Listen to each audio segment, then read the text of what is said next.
സ്വപ്നയും അഞ്ജലിയും പഠിക്കാൻ നല്ല മിടുക്കികളായിരുന്നു. അവരെപ്പോഴും സ്കൂളിൽ നല്ല മാർക്ക് മേടിക്കുമായിരുന്നു. എനിക്ക് വലുതായിട്ട് IPS ആവണം, എനിക്ക് ഡോക്ടർ ആയാ മതി.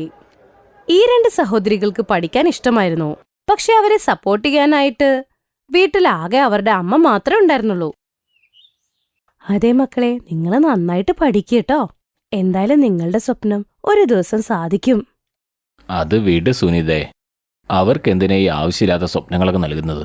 പഠിച്ചതിന് ശേഷം അവർ പിന്നെ എന്താ ചെയ്യുക? ഞാൻ പറഞ്ഞ ജോലി ഇവരെ പഠിപ്പിച്ചാൽ പോരായിരുന്നോ? നാളെ അവർ മരുമക്കളായി പോകേണ്ടവരല്ലേ? ഇത് കേട്ട് സുനിത പറഞ്ഞു, അതേന്നേ, ലോകം മാറിയിരിക്കുക. ഇപ്പോഴത്തെ കാലത്ത് പഠിത്തം അത് നിർബന്ധം, അവര് സ്കൂളിൽ പോകട്ടെ. സുനിത ഒരുപാട് പ്രാവശ്യം നിർബന്ധിച്ചിട്ടാണ് മനോഹർ പിള്ളേരെ സ്കൂളിലേക്ക് അയച്ചത്. രണ്ട് സഹോദരികളും നന്നായി സ്കൂളിൽ പഠിക്കുന്നുണ്ട്. എപ്പോഴും ഫസ്റ്റായിരുന്നു. അങ്ങനെ വർഷങ്ങൾ കഴിഞ്ഞു. രണ്ടുപേരും 12ാം ക്ലാസ്സും കഴിഞ്ഞു. 18 വയസ്സ് കഴിഞ്ഞപ്പോഴേക്കും അവരുടെ അച്ഛൻ പറഞ്ഞു, ഇനി ഇവരുടെ കല്യാണം നടത്തണം. ഇവർക്ക് വേണ്ടി നല്ല പയ്യനെ കണ്ടുപിടിക്കണം. പക്ഷെ അച്ഛാ, ഞങ്ങൾക്ക് ഇനിയും പഠിക്കണം. അതെ അച്ഛാ. അങ്ങനെ ഒരു ദിവസം സുനിതയുടെ BP കൂടിയിട്ട് ഞരമ്പ് പൊട്ടി അവൾ മരിച്ചുപോയി. അങ്ങനെ കുറച്ചുനാൾ കഴിഞ്ഞ് 2 മാസം കഴിഞ്ഞ് മനോഹരന്റെ മൂത്ത ജ്യേഷ്ഠൻ അവിടെ വന്നു. നീ എന്തിനാ നിന്റെ മക്കൾ പറയുന്നത് കേട്ടുകൊണ്ടിരിക്കുന്നത്? നമ്മുടെ ഗ്രാമത്തിലെ 18 വയസ്സായ പെൺപിള്ളേരുടെ കല്യാണമൊക്കെ കഴിഞ്ഞിരിക്കുന്നു. ഇപ്പോഴും പിള്ളേര് പറയുന്നതൊക്കെ കേട്ട് നീ ഇങ്ങനെ തുടങ്ങി എന്ത് ചെയ്യും? പെട്ടെന്ന് തന്നെ അവർക്ക് പയ്യന്മാരെ കണ്ടെത്തി കെട്ടിച്ചു വിടാൻ നോക്ക്. മൂത്ത ജ്യേഷ്ഠൻ പറയുന്നത് കേട്ട് മനോഹർ 2 പിള്ളേരെയും കെട്ടിച്ചു വിടാൻ തീരുമാനിച്ചു. എന്നിട്ട് ഒരേ വീട്ടില് 2 പിള്ളേരെയും കെട്ടിച്ചു വിടാൻ തീരുമാനിച്ചു. പക്ഷെ അച്ഛാ, ഇങ്ങനെയാണെങ്കിൽ ഞങ്ങളുടെ ആഗ്രഹം സാധിക്കില്ല. കല്യാണം കഴിഞ്ഞ് ഞങ്ങൾ എന്തു ചെയ്യാനാ? ഇല്ല അഞ്ജലി, അങ്ങനെ വിചാരിക്കല്ലേ. ചില പെണ്ണുങ്ങൾ കല്യാണം കഴിച്ചാലും പഠിക്കുകയൊക്കെ ചെയ്യുമല്ലോ. പാഷൻ വിടണ്ട. കല്യാണം കഴിഞ്ഞാലും നമുക്ക് പഠിക്കാം, ഗവൺമെന്റ് ജോലി കിട്ടുന്നവരെ. അച്ഛൻ പറയുന്നത് കേട്ട് 2 പേരും വിവാഹം ചെയ്തു. പഠിക്കുന്നത് കൊണ്ട് തന്നെ അവരുടെ അമ്മ അവരെ കൊണ്ട് ജോലി അധികം ചെയ്യിപ്പിക്കാറില്ലായിരുന്നു. അതുകൊണ്ട് തന്നെ അവർക്ക് ജോലി ചെയ്യാൻ അത്ര മിടുക്കില്ല. അത് കാരണം അമ്മായിയമ്മയുടെ വഴക്ക് എപ്പോഴും കേൾക്കുമായിരുന്നു. ഒരു ദിവസം അവരുടെ അമ്മായി, നോക്ക്, എന്തോരം പഠിക്കാനുണ്ടായിരുന്നു അതൊക്കെ കല്യാണത്തിന് മുൻപ്. ഇനി അങ്ങോട്ട് പഠിക്കേണ്ട ഓരോ ആവശ്യമില്ല. ഈ വീട്ടിൽ അതൊന്നും നടക്കത്തില്ല. അതൊക്കെ വിട്ടിട്ട് മര്യാദയ്ക്ക് വീട് നോക്കാൻ നോക്ക്. എന്നാൽ അവരുടെ മനസ്സിൽ വേറെ എന്തൊക്കെയൊക്കെ ആയിരുന്നു. 2 ദിവസം കഴിഞ്ഞ് സുലോചന അവളുടെ കൂട്ടുകാരുടെ വീട്ടിലേക്ക് പോകും. അഞ്ജലി, അമ്മായി ഇവിടെ ഇല്ല. ബാ, പെട്ടെന്ന് പോയിട്ട് നമുക്ക് യൂണിവേഴ്സിറ്റി പോയി ഫോം ഫില്ലപ്പ് ചെയ്യാം. ആ, അത് നല്ലതാ. അവര് പെട്ടെന്ന് യൂണിവേഴ്സിറ്റി പോയിട്ട് ഫോം ഫില്ലപ്പ് ചെയ്തിട്ട് വരും. കൂട്ടത്തിൽ പുസ്തകവും കൊണ്ടുവരും. പുസ്തകങ്ങൾ അവർ ബാഗിൽ ഒളിപ്പിച്ചു വെച്ചു. പക്ഷെ അവർ വീടെത്തിയപ്പോഴേക്കും അമ്മായി അവരുടെ മുമ്പിൽ നിൽക്കുകയായിരുന്നു.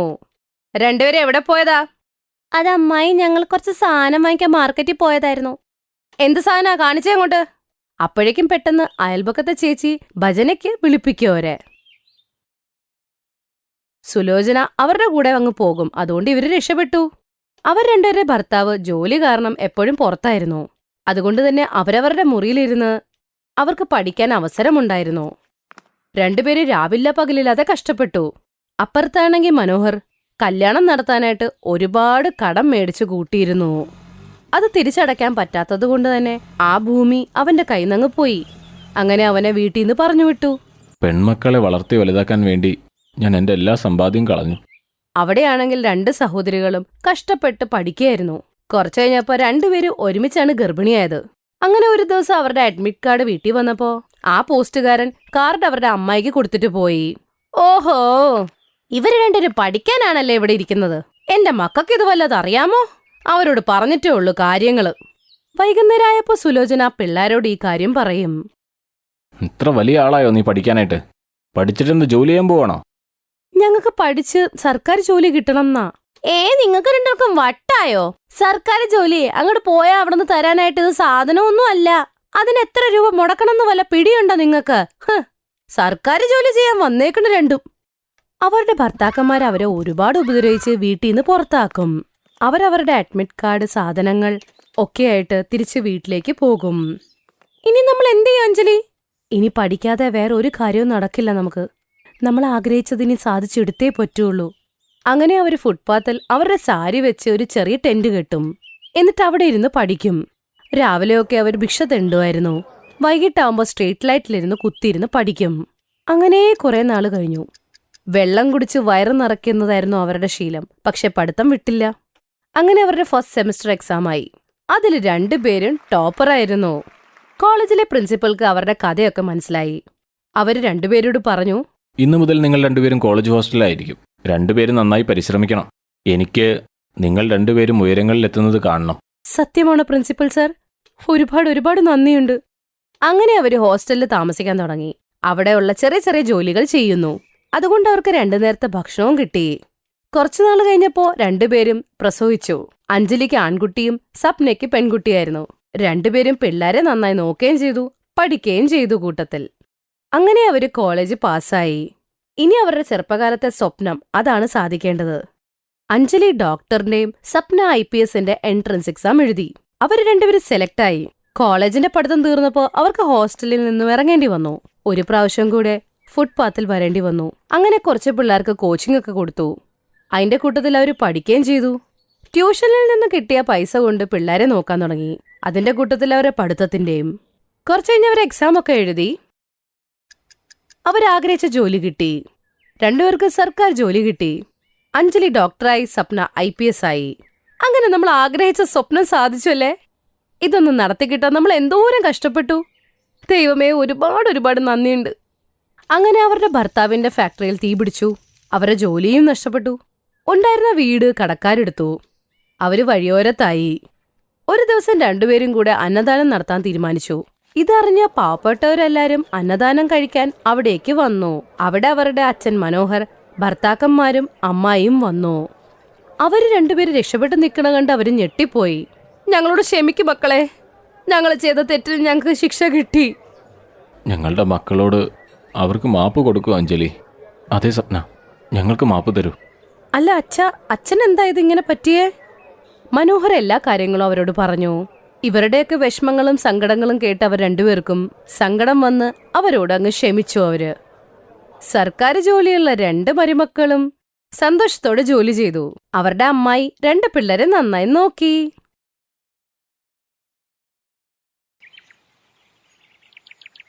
മനീഷ് ഒരു ഓട്ടോ ഡ്രൈവറാണ്. അവന് 15 വയസ്സുള്ളപ്പോൾ അവന്റെ അച്ഛൻ മരിച്ചു. പിന്നീട് കുടുംബത്തിന്റെ മുഴുവൻ ഉത്തരവാദിത്വവും മനീഷിനായിരുന്നു. അതുകൊണ്ട് തന്നെ കോളേജ് പഠനം ഉപേക്ഷിച്ച് അവൻ അച്ഛന്റെ ഓട്ടോ ഓടിക്കുവാൻ ഇറങ്ങി. മനീഷിന്റെ സഹോദരി സുലേഖയുടെ വിവാഹത്തിനായി അച്ഛൻ വാങ്ങിയ കടം വീട്ടാൻ തന്റെ വീടും സ്ഥലവും അവന് വിൽക്കേണ്ടി വന്നു. പിന്നീട് അമ്മയോടൊപ്പം വാടക വീട്ടിൽ താമസിക്കുവാനും തുടങ്ങി. മനീഷിന്റെ ചേച്ചി ഭർത്തൃവീട്ടിൽ സന്തോഷവതിയായിരുന്നു. അമ്മേ, എന്റെ ഫോണിലേക്ക് സുലേഖ ചേച്ചി വിളിക്കുന്നുണ്ട്. അമ്മ സംസാരിക്ക്. അത് കഴിഞ്ഞ് ഞാൻ ഓട്ടോ ഓടിക്കാൻ പൊയ്ക്കോളാം. ഹലോ സുലേഖ ചേച്ചി, ഇതാ അമ്മയോട് സംസാരിക്ക്. ആ മോളെ, നീ ശരീരം നന്നായി നോക്കണം. നീ ശരീരം നന്നായി ശ്രദ്ധിക്കണം. നന്നായി ഭക്ഷണം കഴിക്കണം. കുഞ്ഞിന്റെ ആരോഗ്യത്തിന് അത് അത്യാവശ്യമാണ്. എനിക്കിനി ഒരാഗ്രഹം മാത്രമേയുള്ളൂ. എത്രയും വേഗം ഞാനൊരു അമ്മുമ്മയാകണം. മാമി എന്ന് വിളിക്കാനും ഒരാൾ വരണം. എന്നിട്ട് എനിക്കൊരു തീർത്ഥയാത്ര പോണം. ഇല്ല, എന്റെ കൊച്ചുമക്കളെ കണ്ടിട്ടേ ഞാൻ തീർത്ഥാടന യാത്രയ്ക്ക് പോകൂ. അമ്മേ, മനീഷിന് വേണ്ടി നമ്മുടെ വീടിനിണങ്ങുന്ന നല്ലൊരു പെൺകുട്ടിയെ കണ്ടുപിടിക്കണേ. അമ്മേ, സമയം വൈകുന്നു. ഇനി പിന്നീട് സംസാരിക്കാം. ശരി മോളെ, ഞാൻ പിന്നീട് വിളിക്കാം. മനീഷിന് പോകുവാൻ സമയമായി. മനീഷ് ഓട്ടോയുമെടുത്ത് ജോലിക്കായി പോകുന്നു. അവനന്ന് ഒരുപാട് വൈകിയിരുന്നു. വഴിയിലാണെങ്കിൽ ട്രാഫിക് ബ്ലോക്കുമുണ്ട്. മനീഷ് ഓട്ടത്തിനായി കാത്തുനിന്നു. അപ്പോൾ അവന്റെ ഒപ്പം ഓട്ടോ ഓടിക്കുന്ന ഒരാൾ ഏതോ പെൺകുട്ടിയുമായി തർക്കിക്കുകയായിരുന്നു. ചേടാ, നോക്കൂ മാഡം, അതെങ്ങനെ നടക്കും? നിങ്ങൾ പറഞ്ഞ സ്ഥലത്ത് ഞാൻ എത്തിച്ചില്ലേ? ഇനി മിണ്ടാതെ എന്റെ പൈസ തന്നേക്ക്. ചേട്ടാ, ഞാൻ പറഞ്ഞില്ലേ, എന്റെ പേഴ്സ് വഴിയിൽ എവിടെയോ വീണു. എന്റെ മൊബൈൽ ഫോണും പണവും എല്ലാം അതിനുള്ളിലാണ്. എന്റെ പേഴ്സ് നഷ്ടപ്പെട്ടു. നിങ്ങളുടെ നമ്പർ തരൂ, അതിലേക്ക് ഞാൻ പണം ഇട്ടുതരാം. ഇപ്പോൾ തന്നെ ഒരുപാട് വൈകി. എനിക്ക് അടുത്തുള്ള ഹോട്ടലിൽ ഒരു ഫംഗ്ഷന് പങ്കെടുക്കേണ്ടതുണ്ട്. ആ, എന്തുപറ്റി നിരഞ്ജൻ? രാവിലെ തന്നെ എന്തിനാണ് വഴക്കിടുന്നത്? നോക്കൂ സുഹൃത്തെ, രാവിലെ കിട്ടിയ ആദ്യ ഓട്ടമാണ്. പക്ഷെ ഇപ്പോ പണം തരാൻ പറ്റില്ലെന്ന് പറയുന്നു. ഈ മാഡത്തിന്റെ പേഴ്സ് നഷ്ടപ്പെട്ടു അത്രേ. എന്നോട് പറയുന്നു പണം പിന്നെ നൽകാമെന്ന്. നീ പറയ്, അതെങ്ങനെ നടക്കും? സാരമില്ല നിരഞ്ജൻ, ചില സന്ദർഭങ്ങളിൽ മറ്റുള്ളവരുടെ ബുദ്ധിമുട്ട് നമ്മൾ മനസ്സിലാക്കണം. ഒരു കാര്യം ചെയ്യ്, എത്ര രൂപയായി? ഞാൻ തരാം. ഈ മാഡം പിന്നീട് അത് എനിക്ക് തന്നോളൂ. മനീഷ് നിരഞ്ജന് ഓട്ടോ കൂലിയായി 200 രൂപ നൽകുന്നു. Thank you so much. എന്റെ പേര് അർച്ചന. നിങ്ങളുടെ നമ്പർ എനിക്ക് തരൂ. ഞാൻ അതിലേക്ക് ഓൺലൈൻ പേയ്മെന്റ് ചെയ്യാം. ഞാൻ വൈകിയില്ലായിരുന്നെങ്കിൽ ഇപ്പോൾ തന്നെ പണം നൽകിയേനെ. സാരമില്ല മാഡം, ഇതാ എന്റെ നമ്പർ. അർച്ചന മനീഷിന്റെ നമ്പർ വാങ്ങുന്നു. പിറ്റേന്ന് തന്നെ മനീഷിന്റെ ഫോണിലേക്ക് പണം ട്രാൻസ്ഫർ ചെയ്യുന്നു. നിങ്ങളുടെ പണം ഞാൻ അക്കൗണ്ടിലേക്ക് ട്രാൻസ്ഫർ ചെയ്തിട്ടുണ്ട്. ഒന്ന് ചെക്ക് ചെയ്യൂ. ഇന്നത്തെ സംഭവത്തിന് ഒരിക്കൽ കൂടി താങ്ക് യു. അപരിചിതയായ എന്നെ നിങ്ങൾ സഹായിച്ചു. അർച്ചനയും മനീഷും സംസാരിക്കുവാൻ തുടങ്ങി. മനീഷിനോട് സംസാരിക്കുവാൻ അർച്ചനയ്ക്ക് വളരെ ഇഷ്ടമായിരുന്നു. പിന്നീട് 2-3 തവണ ഇരുവരും മാർക്കറ്റിൽ വെച്ച് കണ്ടുമുട്ടി. പതിയെ പതിയെ അവർ സുഹൃത്തുക്കളായി. അർച്ചന ഒരു വലിയ വീട്ടിലെ പെൺകുട്ടിയാണെന്നറിഞ്ഞ മനീഷ് അവളെ പറഞ്ഞു മനസ്സിലാക്കാൻ ശ്രമിച്ചു. അർച്ചന, നീ വലിയൊരു വീട്ടിലെ പെൺകുട്ടിയാണ്. നീയും ഞാനും തമ്മിൽ ഭൂമിയും ആകാശവും പോലെ വ്യത്യാസമുണ്ട്. ഞാനാണെങ്കിൽ ഓട്ടോറിക്ഷ ഓടിക്കുന്ന ഒരു സാധാരണക്കാരനുമാണ്. നിന്റെയും എന്റെയും ഈ സൗഹൃദം ശരിയായില്ല. പ്ലീസ്, ഇനി എന്നെ കാണാൻ വരരുത്. ഇനി കാണരുതെന്നാണോ നീ പറയുന്നത്? പക്ഷേ നിന്നോടുള്ള പ്രണയം തുറന്നു പറയാനാണ് ഞാൻ ഇന്ന് വന്നത്. എനിക്ക് നിന്നെ ഒരുപാട് ഇഷ്ടമാണ് മനീഷ്. എന്റെ മുന്നോട്ടുള്ള ജീവിതം നിന്നോടൊപ്പം ജീവിക്കാനാണ് ഞാൻ ആഗ്രഹിക്കുന്നത്.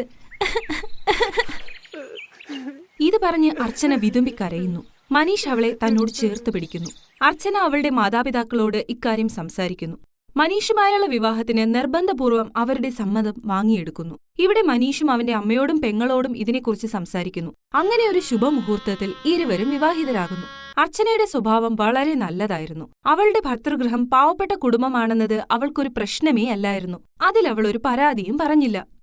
അർച്ചന, എന്നെ വിവാഹം ചെയ്തതിൽ നീ സന്തോഷവതിയല്ലേ? അതെ മനീഷ്, ഞാൻ നിന്നെ ഹൃദയം കൊണ്ടാണ് സ്നേഹിച്ചത്. നിന്നോടൊപ്പം ഞാൻ വളരെ സന്തോഷവതിയാണ്. അമ്മയും സുലേഖ ചേച്ചിയും എന്നെ ഒരുപാട് സ്നേഹിക്കുന്നു. എന്റെ വീട് വിട്ട് വന്നതായി എനിക്ക് തോന്നുന്നു പോലുമില്ല. അപ്പോൾ അർച്ചനയുടെ അമ്മായിയമ്മയും അവിടേക്ക് വരുന്നു. സന്തോഷമായിരിക്കൂ മോളെ. ഞങ്ങൾ വളരെ ഭാഗ്യം ചെയ്തവരാണ്. നിന്നെ പോലെ ഒരു മകളെ കിട്ടിയില്ലേ. അർച്ചന, ഇത് നോക്കൂ, ഞാൻ നിനക്കായി വാങ്ങിയ പുതിയ സാരിയാണ്. ഇന്ന് വൈകുന്നേരത്തെ പൂജയ്ക്ക് നീ ഇത് ഉടുക്കണം. സുലേഖ ചേച്ചി, നല്ല ഭംഗിയുള്ള സാരി തന്നെ. പക്ഷേ ഒരു നിബന്ധനയുണ്ട്. ഇത് ചേച്ചി തന്നെ എന്നെ ഉടുപ്പിക്കണം. പ്രോമിസ്? അർച്ചനയുടെ വാക്കുകൾ കേട്ട് സുലേഖയുടെ കണ്ണു നിറഞ്ഞു. അവൾ ഒരിക്കലും പ്രതീക്ഷിച്ചിരുന്നില്ല തന്റെ സഹോദരന്റെ ഭാര്യയിൽ നിന്ന് ഇത്രയും സ്നേഹവും ബഹുമാനവും ലഭിക്കുമെന്ന്. കുറച്ചു ദിവസങ്ങൾ കൊണ്ടുതന്നെ അർച്ചന എല്ലാവരുടെയും മനസ്സിൽ ഇടം പിടിച്ചു. സുലേഖയ്ക്കൊരു മകൻ ജനിച്ചു. അർച്ചനയും ഗർഭിണിയായി. അർച്ചന അമ്മയാകാൻ പോകുന്ന വിവരമറിഞ്ഞ് അവളുടെ അച്ഛനും അമ്മയും അർച്ചനയെ കാണാനായി ഭർതൃഗൃഹത്തിലെത്തി. പക്ഷേ അർച്ചനയുടെ വീട് കണ്ട് രണ്ടുപേരും മുഖം ചുളിച്ചു. അർച്ചന, നീ നിന്റെ അച്ഛന്റെയും അമ്മയുടെയും കൂടെ ഇരിക്ക്. ഞാൻ അടുക്കളയിൽ നിന്നും ചായയും പലഹാരവും എടുത്തു വരാം. അർച്ചന, എന്താ ഇത്? ഈ അവസ്ഥയിലും ഈ വീട്ടിലെ ജോലിയെല്ലാം നീയാണോ ചെയ്യുന്നത്? നിന്റെ വീട്ടിൽ വേലക്കാരും ജോലിക്കാരും ഒന്നും ഇല്ലേ? നീ എന്തു വർത്തമാനമാണ് ലളിത പറയുന്നത്? നിനക്കറിയില്ലേ നിന്റെ മകൾ എങ്ങനെയുള്ള വീട്ടിലാണ് ജീവിക്കുന്നതെന്ന്? 2 നേരം ഭക്ഷണം കഴിക്കുന്നത് എങ്ങനെയാണെന്ന് പോലും ഇവർ ചിന്തിക്കും. ഒരു കറി തന്നെയാകും 2 നേരവും ഉണ്ടാവുക. പിന്നെ ഇവരെങ്ങനെ വേലക്കാരെയൊക്കെ വയ്ക്കും? ഇല്ലച്ചാ, അങ്ങനെയൊന്നുമില്ല. അമ്മയും മനീഷും എന്നോട് ഒരുപാട് തവണ പറഞ്ഞതാണ് ഒരു ജോലിക്കാരിയെ വെക്കാമെന്ന്. പിന്നെ ഞാനിവിടെ പണികളൊന്നും ചെയ്യാറില്ല. അമ്മയാണ് എല്ലാം ചെയ്യുന്നത്. എന്നെ എഴുന്നേൽക്കാൻ പോലും സമ്മതിക്കില്ല. ഇതാ ചായ. അർച്ചന, നിനക്ക് ഈ സമൂസ വലിയ ഇഷ്ടമല്ലേ? ഞാൻ കടയിൽ നിന്ന് ഇതും വാങ്ങി. നിന്റെ അമ്മയ്ക്കും അച്ഛനും കൂടി കൊടുക്ക്. വേണ്ട വേണ്ട, ഞാൻ ഓയിലി ഫുഡൊന്നും അധികം കഴിക്കാറില്ല. അർച്ചന, നീയും ഇതൊന്നും കഴിക്കേണ്ട. ഈ സമയത്ത് ജ്യൂസും ഫ്രൂട്ട്സും ഒക്കെയാണ് നീ കഴിക്കേണ്ടത്. അമ്മേ, നിങ്ങൾ ഇതൊക്കെ ശ്രദ്ധിക്കേണ്ടേ? ഈ സമൂസയൊക്കെ ആരോഗ്യത്തിന് അത്ര നല്ലതൊന്നുമല്ല. മമ്മി, നിങ്ങൾ എന്നെക്കുറിച്ചോർത്ത് ടെൻഷൻ ആവേണ്ട. സമയാസമയങ്ങളിൽ എനിക്ക് ജ്യൂസും ഫ്രൂട്ട്സും പാലും തൈരും പച്ചക്കറികളും എല്ലാം നൽകുന്നുണ്ട്. അപ്പോൾ അവിടേക്ക് അർച്ചനയുടെ നാത്തൂൻ സുലേഖയും എത്തുന്നു. അർച്ചന, ഞാൻ ഡോക്ടറുടെ അപ്പോയിന്റ്മെന്റ് എടുത്തിട്ടുണ്ട്. നാളെ രാവിലെ 11 മണിക്ക് എനിക്കൊപ്പം വരണം. ചെക്കപ്പ് ഉണ്ടാകും. പിന്നെ ബാക്കിയുള്ള ഇഞ്ചക്ഷനുകളും. സുലേഖ, നിനക്കേത് ഹോസ്പിറ്റലിലാണ് കുഞ്ഞുണ്ടായത്? ഏത് ഡോക്ടറുടെ കാര്യമാണ് നീ ഈ പറയുന്നത്? അതാ വലിയ മാർക്കറ്റിലുള്ള ഹോസ്പിറ്റലല്ലേ, ഡോക്ടർ നേഹയുടെ ഹോസ്പിറ്റൽ. ആ ചിലവ് കുറഞ്ഞ വൃത്തികെട്ട ഹോസ്പിറ്റലാണോ? അർച്ചന, നീ ആ ഹോസ്പിറ്റലിലാണോ ചെക്കപ്പിനായി പോകുന്നത്? നിനക്കെന്താ വട്ടുണ്ടോ? അർച്ചന, നീ ഒരു സാധാരണ ഹോസ്പിറ്റലിൽ ചെക്കപ്പിനായി പോകുന്നുവെന്നോ? നീ വിഷമിക്കണ്ട. ഇവരുടെ കയ്യിൽ നിന്നെ ചികിത്സിപ്പിക്കുവാനുള്ള പണമില്ലെങ്കിലെന്താ? നിനക്ക് വേണ്ടി ഈ നഗരത്തിലെ ഏറ്റവും വലിയ ഹോസ്പിറ്റലിൽ ഞാൻ സംസാരിക്കാം. ഇപ്പോൾ തന്നെ നീ നിന്റെ സാധനങ്ങൾ പാക്ക് ചെയ്തോളൂ. എന്നിട്ട് ഞങ്ങളുടെ കൂടെ വരൂ. ആരുടെ വീട്ടിലേക്ക്? നിങ്ങളുടെ വീട്ടിലേക്കോ? എനിക്കെന്റെ വീട് വിട്ട് എങ്ങോട്ടും വരാൻ കഴിയില്ല. ഡോക്ടർ നേഹ വളരെ കഴിവുള്ള ഒരു നല്ല ഡോക്ടറാണ്. അവർ സുലേഖ ചേച്ചിയുടെ നോർമൽ ഡെലിവറി നടത്തി. എന്നോട് നന്നായി റെസ്റ്റ് ചെയ്യാനും പറഞ്ഞിട്ടുണ്ട്. ചിലപ്പോൾ നിങ്ങൾ ശരിയായി കേട്ട് കാണില്ല. നാളെ എനിക്ക് സുലേഖ ചേച്ചിയോടൊപ്പം ഡോക്ടറെ കാണാനായി പോകണം. നിങ്ങൾ കുറച്ചു നേരം കൂടി ഇവിടെ ഇരിക്കുന്നോ അതോ പോകുന്നോ? എന്താണെന്നോ, മനീഷ് ഇപ്പോൾ വരും. ഇവിടെ ഒരു പുതിയ റെസ്റ്റോറന്റ് തുടങ്ങിയിട്ടുണ്ട്. അവിടെ എന്റെ ഫേവറേറ്റ് ഐസ്ക്രീം കിട്ടും. ഇന്നത് കഴിക്കാനൊരു പ്ലാൻ ഉണ്ട് എനിക്ക്. ഞങ്ങൾ എല്ലാവരും ഡിന്നറിനായി പോവുകയാണ്. അർച്ചനയ്ക്ക് അങ്ങനെ ഒരു പ്ലാൻ ഉണ്ടായിരുന്നില്ല. അക്കാര്യം അമ്മയ്ക്കും സുലേഖയ്ക്കും അറിയാമായിരുന്നു. പക്ഷേ അർച്ചനയ്ക്ക് അവളുടെ അമ്മയെയും അച്ഛനെയും മനസ്സിലാക്കി കൊടുക്കണമായിരുന്നു. അവളുടെ ഭർത്തൃവീട്ടുകാരെ ഇനിയും അപമാനിക്കുന്നത് നല്ലതല്ല എന്ന്. അർച്ചനയുടെ അമ്മയും അച്ഛനും ലജ്ജിച്ച് അവിടെ നിന്നും മടങ്ങിപ്പോകുന്നു. അർച്ചനയുടെ അമ്മയുടെയും നാത്തൂന്റെയും കണ്ണുകൾ സന്തോഷം കൊണ്ട് നിറഞ്ഞിരുന്നു. അർച്ചന അവർ ഇരുവരെയും തന്നോട് ചേർത്തു പിടിച്ചു. Thanks for watching.